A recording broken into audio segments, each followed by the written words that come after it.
नमस्कार, capital TV Bihar का खास शो पाटलिपुत्र की पॉलिटिक्स देख रहे हैं आप। मैं हूं आपके साथ पूजा।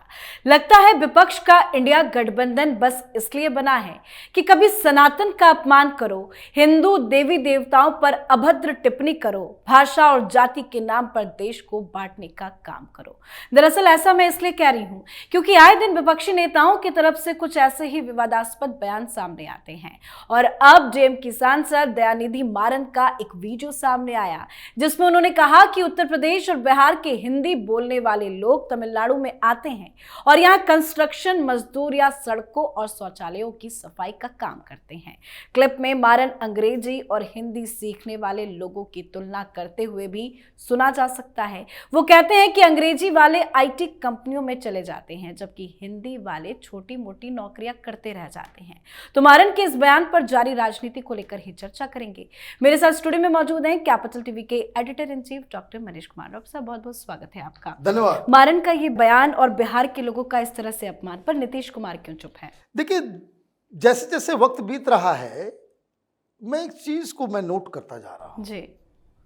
ये खानदान के उपजे हुए नेता जो अगर उस खानदान में पैदा नहीं हुए होते तो चपरासी बनने लायक नहीं होते, ज्ञान दे रहे हैं।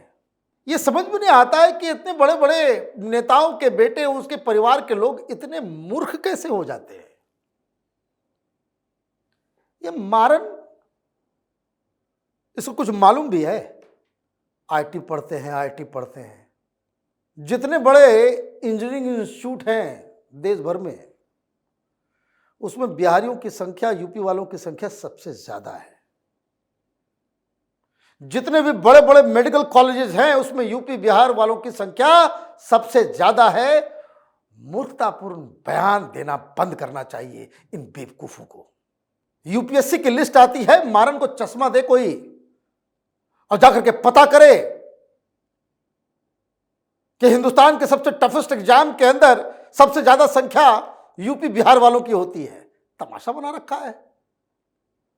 खानदान में पैदा नहीं हुआ होता तो किसी जगह पे क्लर्क बना हुआ होता और ज्ञान दे रहा है।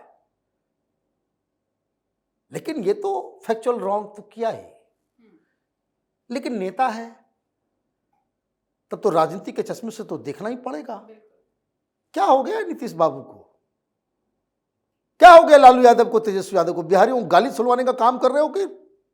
लेकिन इस बयान को इतने घंटे बीत गए, कोई बयान नहीं आया, ना नीतीश का, ना लालू का, ना तेजस्वी। मुझे समझ में नहीं आ रहा है। आया तेजस्वी ज्यादा होशियार, ज्यादा चालाक। अगर उन्होंने कहा अगर मगर, ये अगर मगर क्या होता है?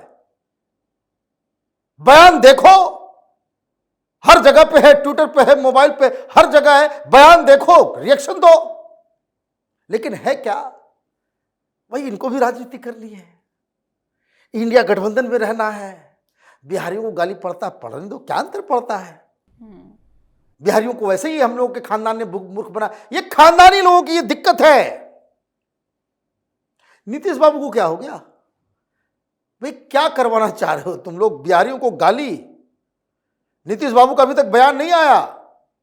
ये जो राहुल गांधी का चेला जिसे मुख्यमंत्री बनाया गया तेलंगाना में, उसने केसीआर पे कहा कि ये तो बिहार से आया था केसीआर, इसका खानदान, ये बिहार का कुर्मी है। तेलंगाना वालों का डीएनए बेहतर है, बिहार के कुर्मियों का डीएनए जो है वो घटिया है, गंदा है। खुद भी गाली खा रहे हो, बिहारियों को भी गाली खिलवा रहे हो। वहां कोई इज्जत नहीं दे रहा, कोई कन्वीनर नहीं बना रहा, कोई पीएम का चेहरा नहीं बना। भाई क्या करना है?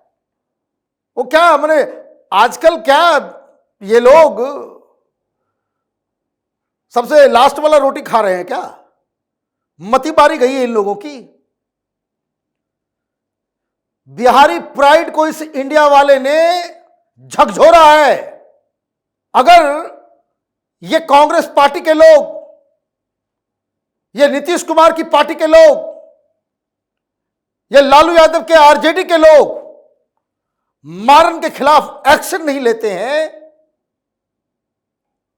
तो ये समझा जाएगा कि ये लोग बैठ के गाली सुनवा रहे हैं बिहारियों की। बिहारियों की इज्जत खत्म कर दी। क्या घटिया बात उसने कहा कि देखिए वहां हिंदी हिंदी पढ़ाया जाता है यूपी बिहार में, तो हमारे यहां जो शौचालय साफ करने वाला सब जो होता है वो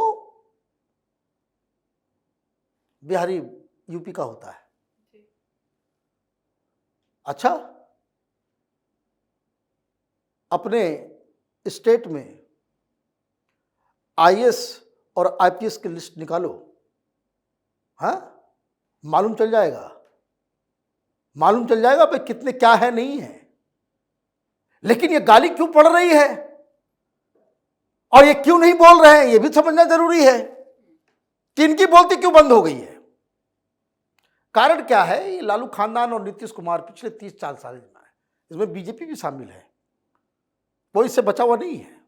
ये 30-40 सालों में बिहार को नरक बना दिया इन लोगों ने, नाश करके रख दिया। न इंडस्ट्री, न नौकरी, न कुछ, न पढ़ाई का व्यवस्था, न मेडिकल, कुछ भी नहीं, सबको नाश करके रख दिया इन लोगों ने अपनी राजनीति चमकाने के लिए। प्रधानमंत्री बनेंगे, बिहारियों को गाली सुनवाया जा रहा है, शर्म नहीं आ रही किसी को। इन लोगों ने इतना तबाह बर्बाद कर दिया है, तो क्या करेगा गरीब? पेट पालने के लिए तो माइग्रेट करेगा ही, जहां तहां जाएगा ही। तो उसमें जो स्किल्ड होंगे, तो स्किल्ड करने की तो व्यवस्था तुमने की नहीं। भाई लालू ने कुछ बिहार के युवाओं को स्किल्ड करने के लिए क्या किया? भाई माइग्रेशन केरल से भी होता है, वहां भी गरीबी है, लेकिन वहां पे स्किल दिया गया, लड़कियों को दिया गया, सब नर्स बन करके हर पूरी दुनिया में आपको वहां पे मिल जाएंगे। और इन लोगों ने क्या किया? ये जेडीयू हो, बीजेपी हो, कांग्रेस हो और आरजेडी हो, यही लोगों ने तो अभी तक राज किया है। बिहारियों को अंधे कुएं में डाल दिया, तो मरता क्या ना करता। तो कहीं रिक्शा चला रहा है, तो कहीं जो बोझा मेहनत कर रहा है, तो जिसको जहां जो काम मिलेगा वो काम करेगा ही। लेकिन इससे किसी को यह अधिकार नहीं मिल जाता कि आप डिग्निटी ऑफ लेबर के ऊपर जो है आप सवाल खड़ा करें। वो कौन कर सकता है? ये खानदानी नेता के बेटे सब, एक खानदान के पैदाइश, वही जिसको कभी जीवन में कुछ मेहनत नहीं करना पड़ा, हासिल करने के लिए मेहनत नहीं करना पड़ा, स्ट्रगल नहीं करना पड़ा, तो ये सब कुतर्क देने में जो है वो लोग सामने आ जाता है। तो ये जो बात हुई है, बिहार के लोगों को तो घेर लेना चाहिए। कांग्रेस पार्टी लगातार, हालांकि लीगल नोटिस भेजा गया है। भाई लीगल नोटिस क्या है? 15 दिन के अंदर में आप जो है माफी मांगी, ये कीजिए वो कीजिए, वो उधर से कर देगा, एक ट्वीट कर देगा कि मेरा कोई इंटेंशन नहीं था। अरे भाई गाली दे दिया, उसके बाद सॉरी बोल दिया, क्या फर्क पड़ता है? आप किसी को भी 2 चमेटा मार दीजिए मुंह के ऊपर, उसके बाद बोल दीजिए सॉरी, बेइज्जती तो हो ही गई ना, बेइज्जती हो गई। अब उसके ऊपर से लीपा पोती करते रहो। यही डीएमके है, कभी बोल देता है कि भाई जो सनातन धर्म को खत्म कर देना है।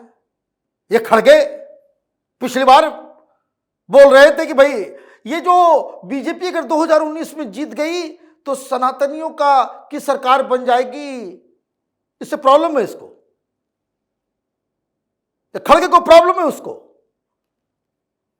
तो जैसा बाप वैसा बेटा बना मंत्री, तुरंत कहता है भाई सनातनियों को गाली देना चालू कर दिया इसने। देखा देखिए आरजेडी के भी लोग भी गाली देते हैं, प्रभु श्री राम को, रामचरितमानस को, सनातन को। तो ये तो पैटर्न नजर आ रहा है। ये पैटर्न जो है वो बिहारियों के ऊपर जो है जाकर के अभी टिका है, फिर और किसी को गाली देगा। ये लोग गाली देने के अलावा कुछ नहीं जानता। जीवन में इन लोगों ने कभी स्ट्रगल नहीं किया है ना, मुखिया का चुनाव नहीं जीत सके अगर उस खानदान में पैदा ना हुए ये लोग तो। लेकिन ऊपर से लिखवा के लाया है, किस खानदान में पैदा होना है तो लिखवा के लेकर के आ गया है, तो जो भी मनाता है वो ज्ञान देते हैं। लेकिन तेजस्वी यादव को इसके खिलाफ बोलना चाहिए। ये जो बयान उनका आया है अगर मगर वाला, अगर उन्होंने ऐसा कहा है, अगर उनको ऐसा कहना, ये सबका टाइम चला गया, सारा बिहार वो वीडियो देख रहा है।